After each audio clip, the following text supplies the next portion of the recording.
Hi everyone! My name is Katie, and thank you for joining me for another reading journal video. I am a bit behind on updating my channel and my social media on my reads for the year, but I have been reading. So this video is going to cover my quarter 2 reads for 2025. So let's get started.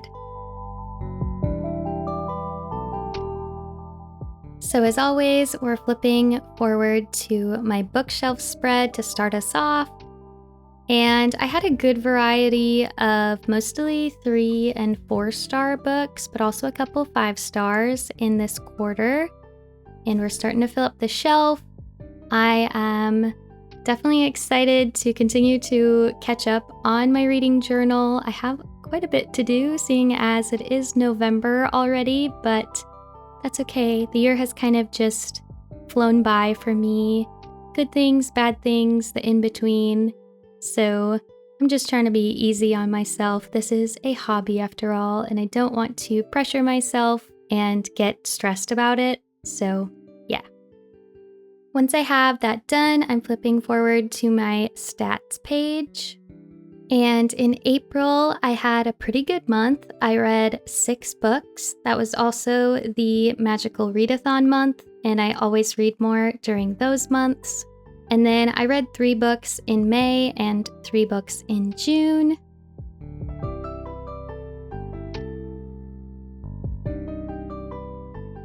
And then just one little update on my trackers, and then flipping forward to bingo. And I crossed off 3 boxes in this quarter: a political fantasy, a magical school, and a cozy fantasy. And then I'm going in and marking off my book mail tracker. So this is just marking off the books as I read them that get shipped to me through different book boxes or pre-orders.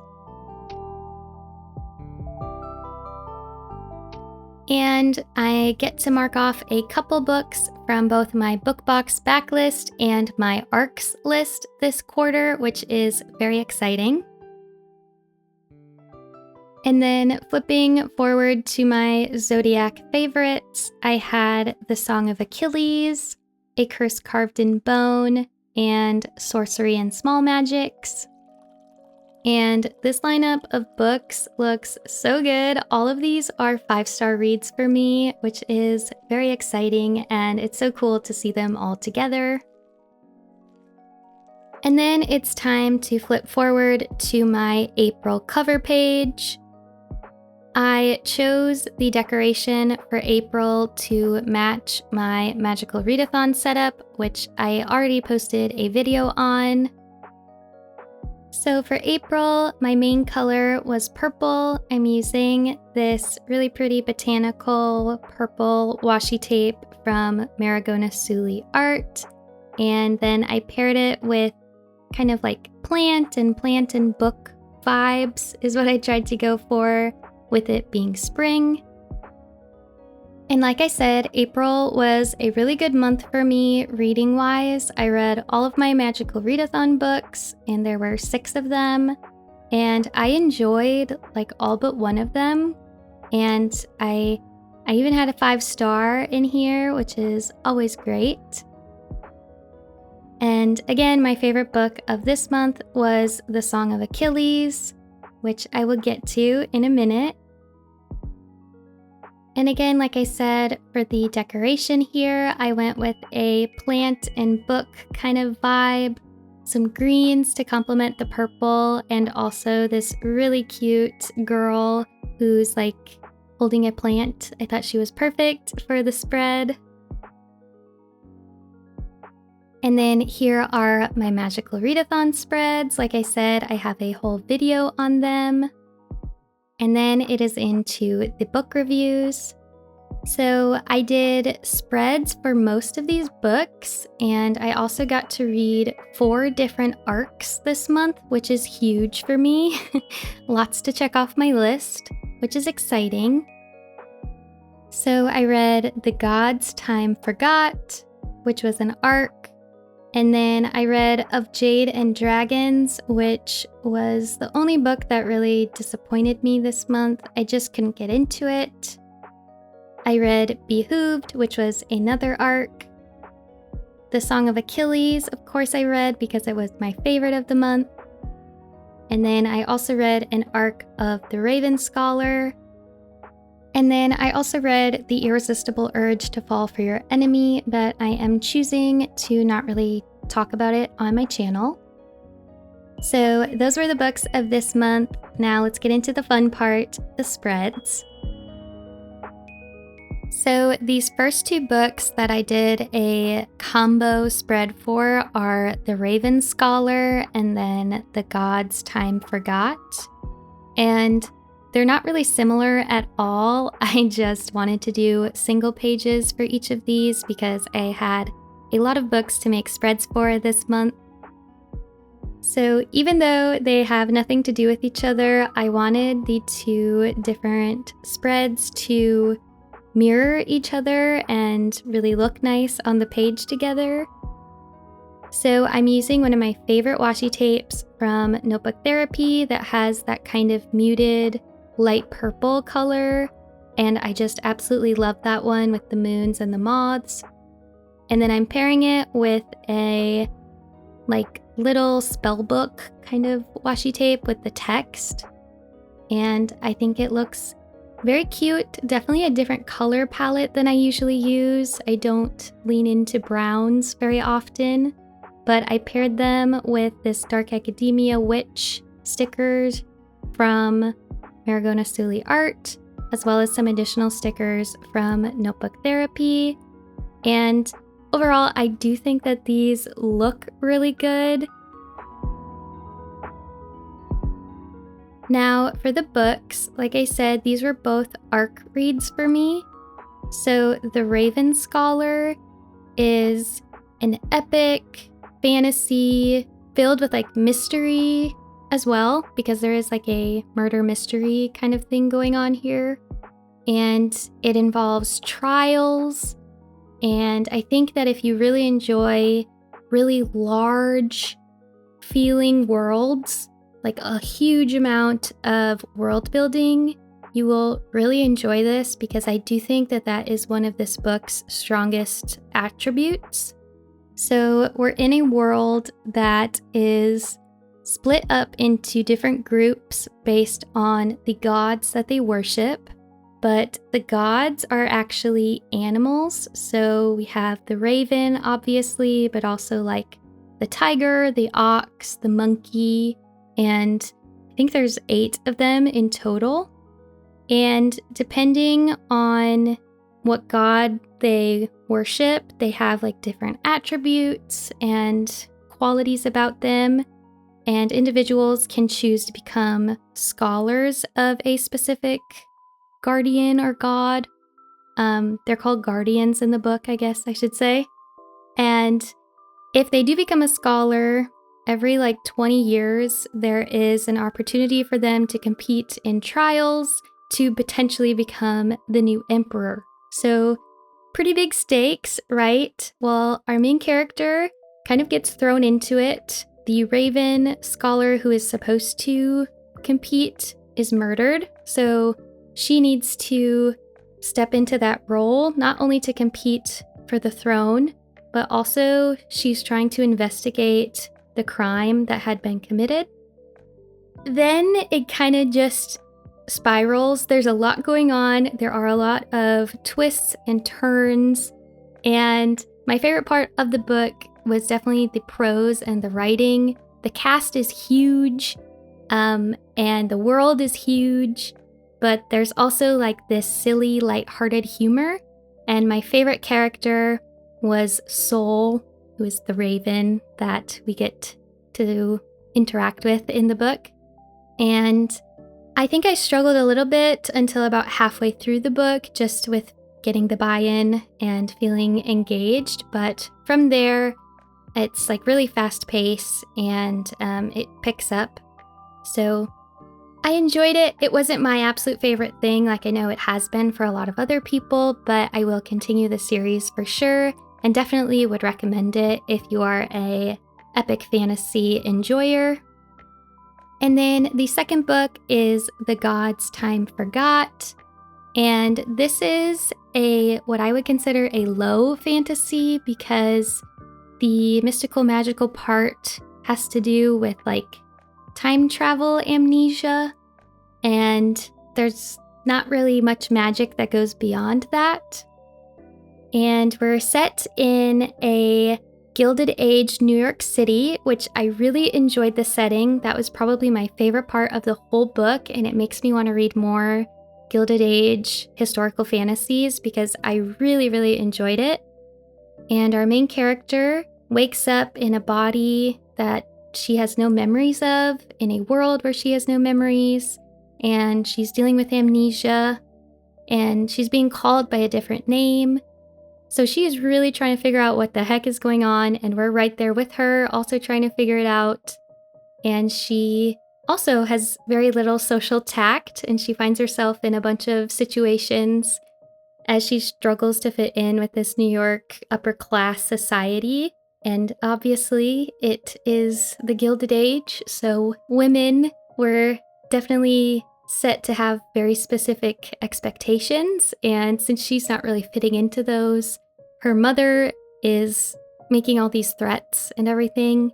But she meets this other character, Finn, who is constantly saving her from these blunders, and I really enjoyed him as a character. He comes in and he's this new young bachelor to New York City, and when our main character, whose name is Rua, when she meets him, she just like has this feeling that she's known him before. And as they meet, she starts to get this deja vu, and then of course everything unravels and we learn a bunch of stuff as the book goes on. And while I liked it, I felt dissatisfied with the ending, just because there is this huge mystery that you're trying to uncover through the amnesia throughout the whole book.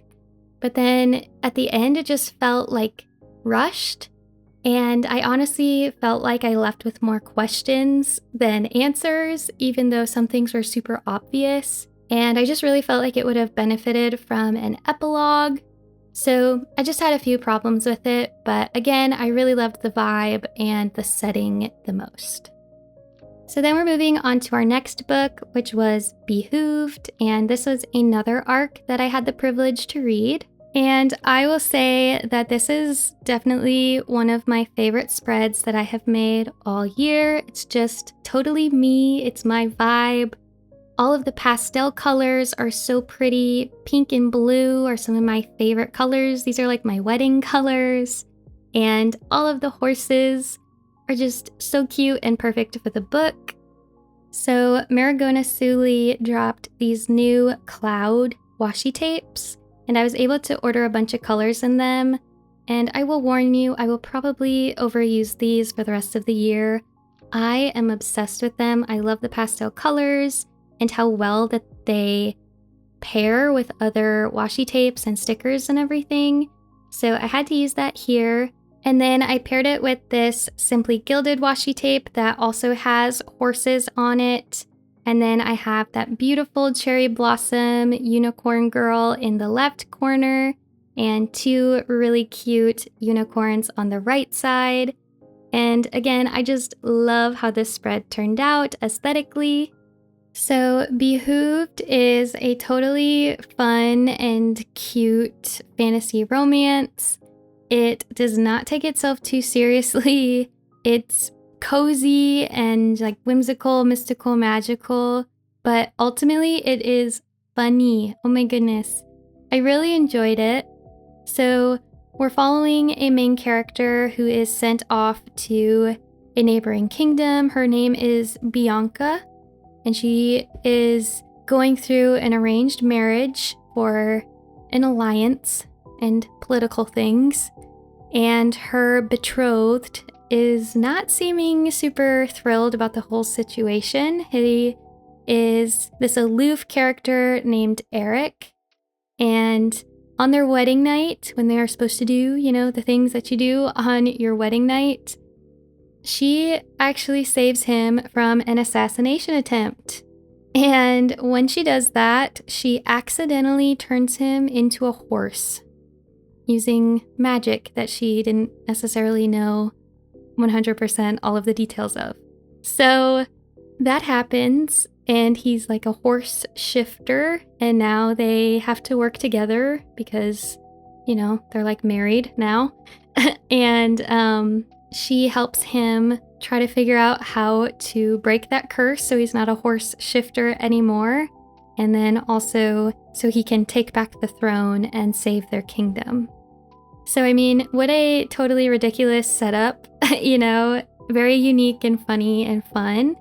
And all throughout the book, there are so many horse puns and tongue-in-cheek moments about horses and him being a horse. And their banter is super funny. And I just really enjoyed reading it. It was so much fun. And I also enjoyed Eric as a character because he is like aloof and bookish and kind of a nerd, which was refreshing compared to a lot of other fantasy romance and romantasy heroes. But another one of my favorite things about the book is that our main character, Bianca, has a chronic illness that is basically like a fantasy version of celiac disease. And it's handled so well. I have like the biggest pet peeve sometimes with chronic conditions in fantasy books and how it's handled at the end of the story usually. But that doesn't happen in this book, so I really enjoyed that. I thought it was great representation. And overall, I just had fun. I swooned, I laughed, and I would definitely recommend it if you were a horse girly ever in your life, or if you're looking for a whimsical, magical, romantic comedy. But this got a 4 stars from me.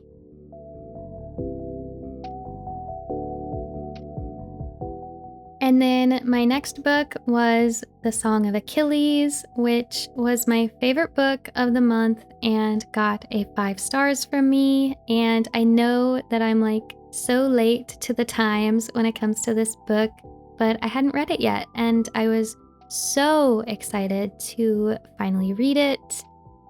And yeah, it lived up to the hype for sure. I absolutely loved it.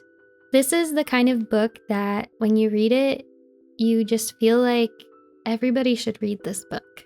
And, granted, I am like the last person on earth to read this book, or at least that's how it feels, but I did just absolutely love it.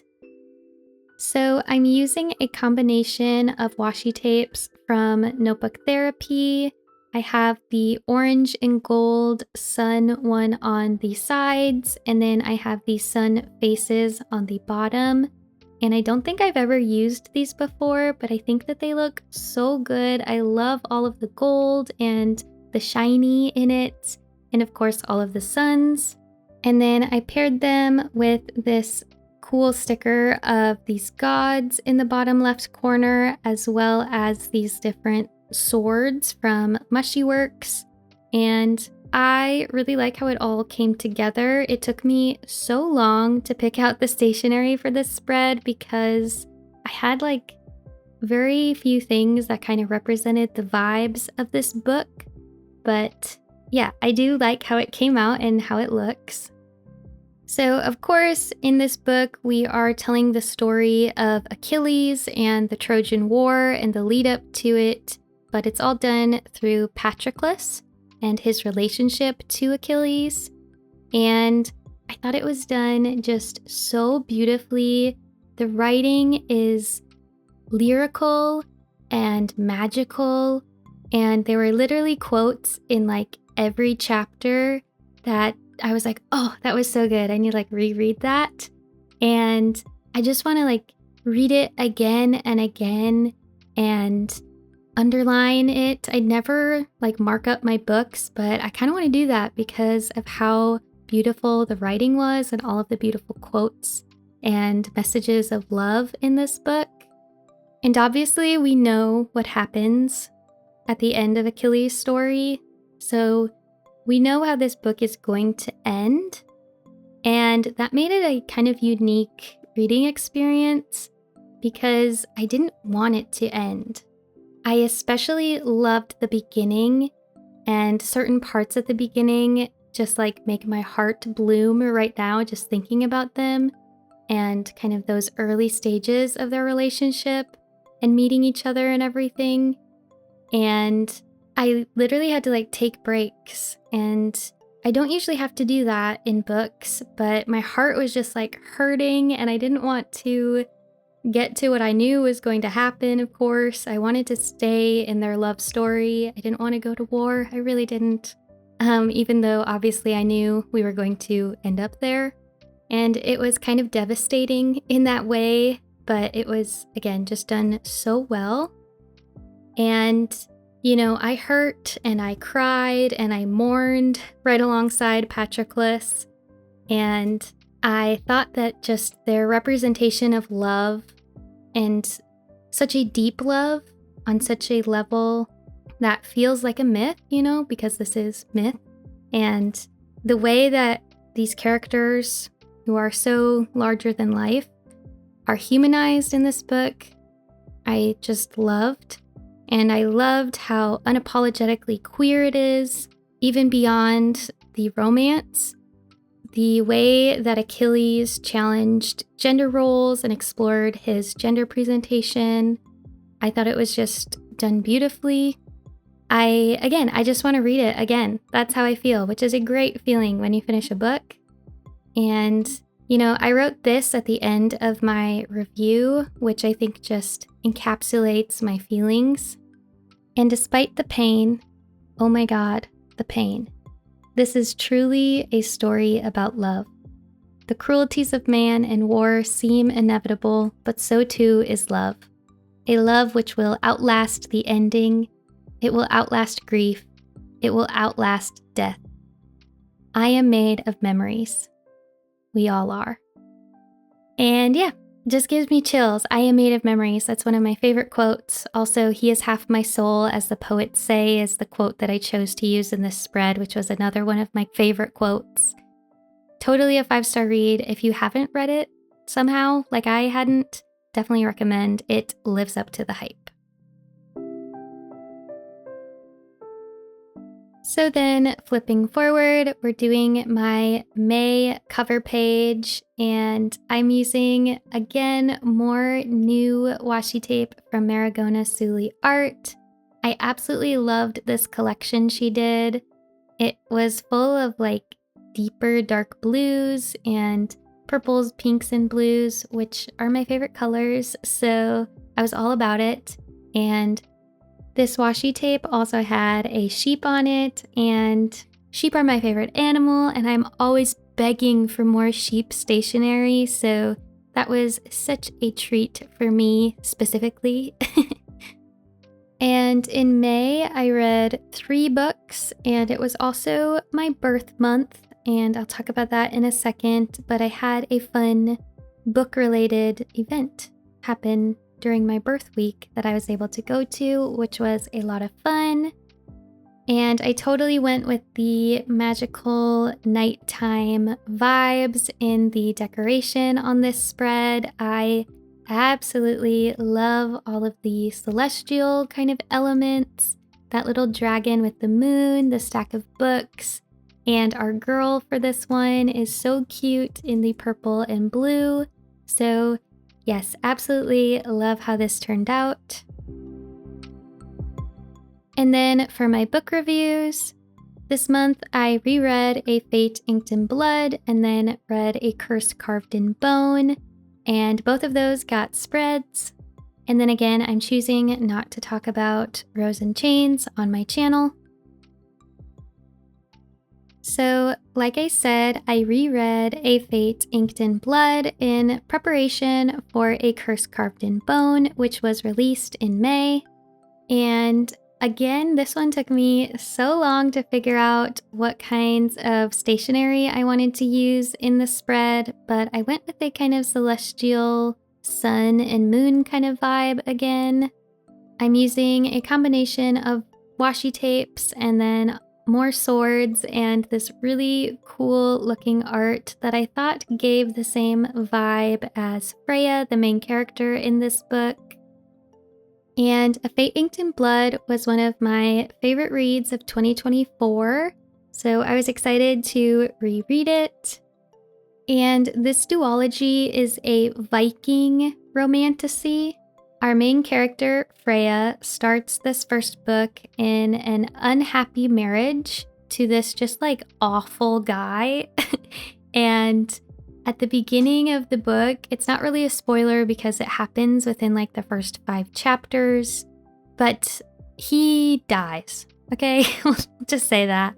And she may or may not be the cause of that death, and it may or may not happen in a totally badass way, but I will let that happen for you all if you choose to read this.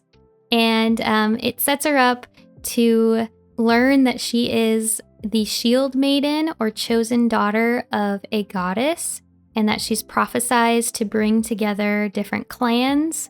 And so the king takes her as his wife, and she finds herself set up to be in another unwanted marriage. But of course, the king has a super hot, God-chosen son whose name is Bjorn, and he and Freya make a connection early on, and they are so cute. I love Bjorn so much. Their banter is top-notch and a bit slowish burn. This is a duology, and I like slow burn the best.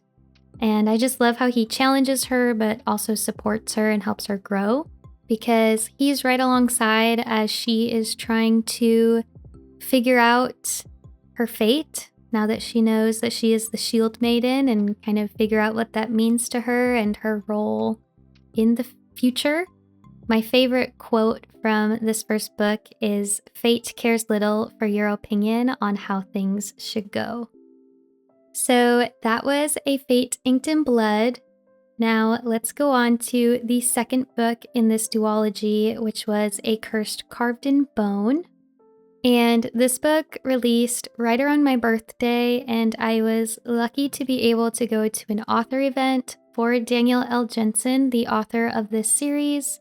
Like 2 days after my birthday or something, my husband took me about like an hour and a half away, and we got to meet her and get some books signed and take pictures, and that was just such a cool experience. I'm so grateful to have had that experience. And funny story, like I said, it's about an hour and a half away. We got about 45 minutes into our drive, and I realized that I had forgotten my stack of books that I was supposed to bring for her to sign, including like my first edition with the special edges of A Fate Inked in Blood. So we had to turn around. Thankfully, we left early and had plans to do other things before the book event. So we had enough time, but we did have to turn around and then start back on our journey to get to the book event. So just kind of a funny memory from that time, but it was such a cool experience, and again, just really grateful to have had that opportunity to meet her and get her signature and some pictures. And I think that this spread turned out so cute. I love how like cold it feels, especially because this is like a Viking story. I used a combination of stickers and washi tapes. The washi tape is some of my favorite. It's actually kind of sparkly, and it has little dragons on it. And then the 2 stickers on the bottom are actual commissioned artwork from Daniel L. Jensen's sticker shop. So that's really cool that these are like actual character art of Freya and Bjorn. And yeah, I'm definitely grateful that I reread A Fate Inked in Blood before reading A Curse Carved in Bone, because it does pick up right away. And I definitely would have been a little confused if I hadn't reread. But A Fate Inked in Blood ends with this plot twist, betrayal, and then we pick up with Freya trying to navigate her emotions following that betrayal and that whole situation. So I don't know how much I should really say, because I want to be mindful of spoilers, and I really want more people to read this series because I just loved it. So, yeah. I loved in this book Freya. I think that she's just like one of my favorite characters. I love how she's written and how she is given space to be messy and angry and have these like complex emotions. So I really, really loved her in this second book as well. And again, I love Bjorn. He's one of my favorite like romantasy heroes. He is so charming and goofy, but also like endlessly patient with Freya. And I just really like their dynamic, the yearning, the chemistry, the angst, the banter. I just loved it. And I think that this second book also goes more into like the world and the mythology, that Norse backdrop. And, you're hearing about Valhalla and stuff like that. And I really love reading about characters who have a strong belief in something, and all of these characters believe in fate. So reading about that is really fun for me. I really enjoyed it. I really enjoyed the conclusion to the story. Overall, a total 5-star duology for me. And I definitely recommend it. I will be reading and picking up more Danielle L. Jensen, especially since I got the chance to meet her. So such a fun experience, such a fun book and memory for me to capture here in my journal. So then on to June. I told you I would overuse these cloud washi tapes, but I'm just obsessed with them. And for June, I used the pinkish one, and I just think it's so cute. So in June, I read 3 books, and one of them I think is my favorite book of the year, but I will get to that. And in this month, I wanted to do kind of like a pastel rainbow vibe for Pride Month, but I don't know how successful it was because it just kind of looks pink. It's very cute and I really like it, but I do wish it gave more of the rainbow vibe that I was aiming for. I paired that pink washi tape with my favorite pastel rainbow bookshelf washi tape from Simply Gilded, which I love and I haven't been able to use enough. And yeah, like I said, it doesn't really give rainbow, but that was my intention.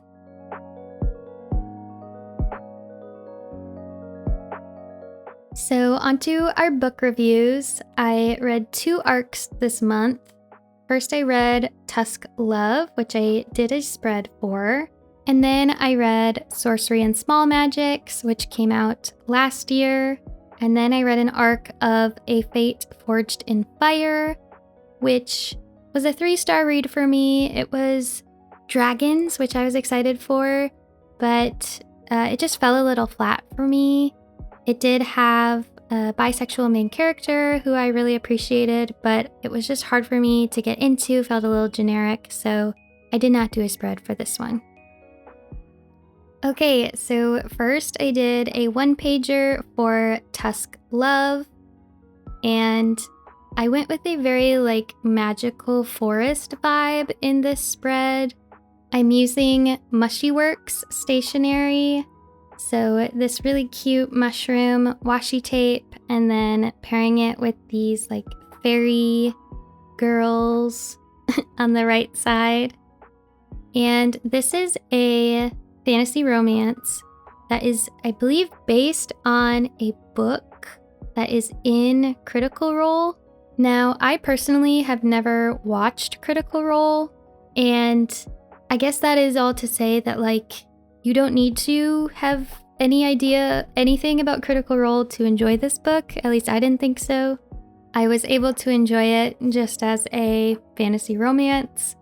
So we're following a girl named Guinevere, or Gwen, and I love that name.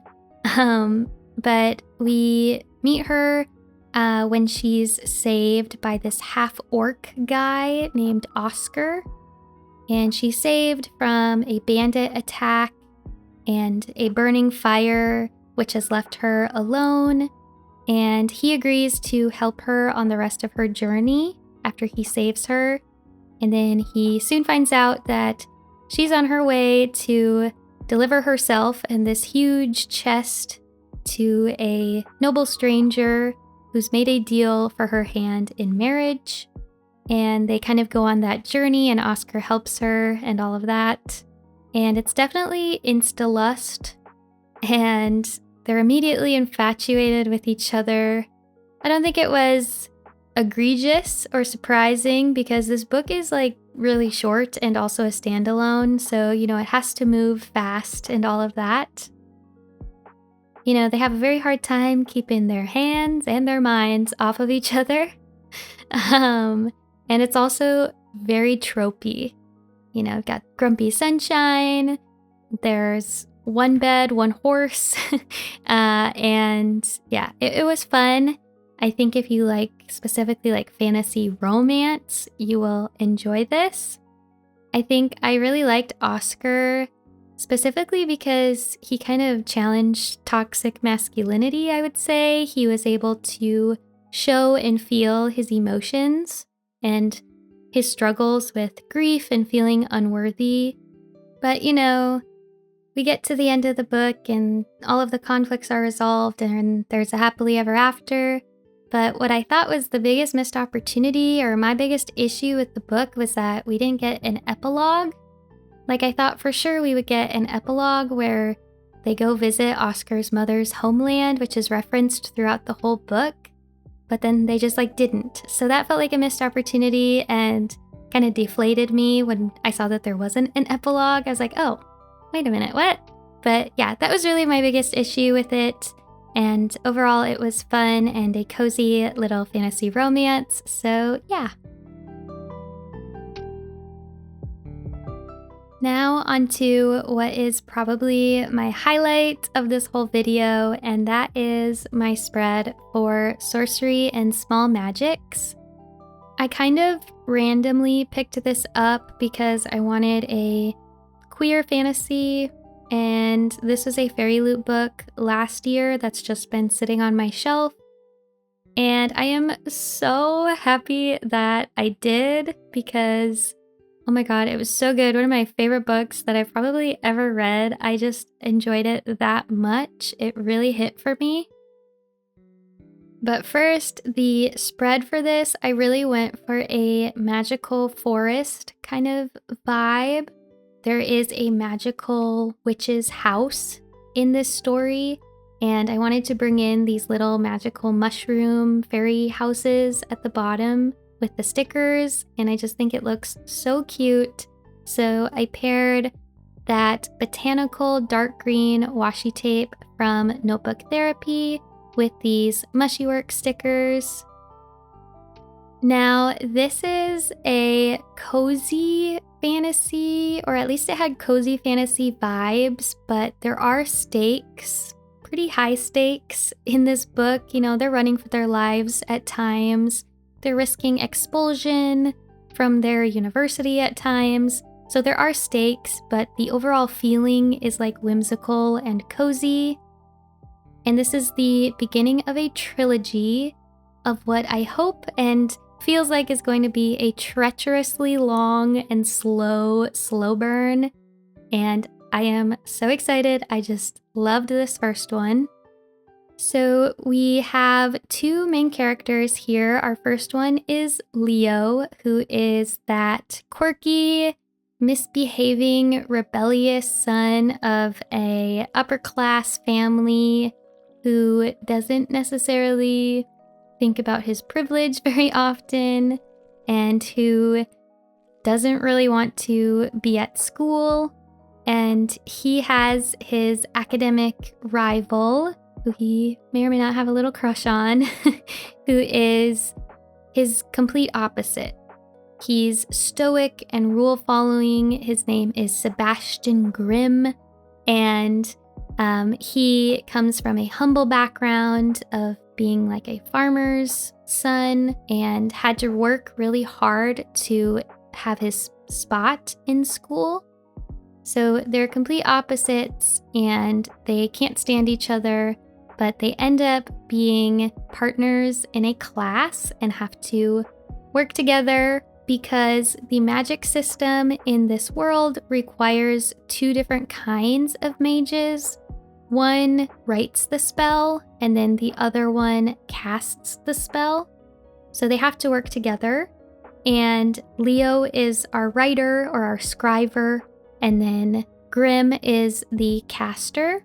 And Leo is dealing with trauma around magic, and due to that trauma, he really does not care about magic and his studies, and he prefers to stick to small magics or like charms and tricks, and even sometimes playing his violin to do magic.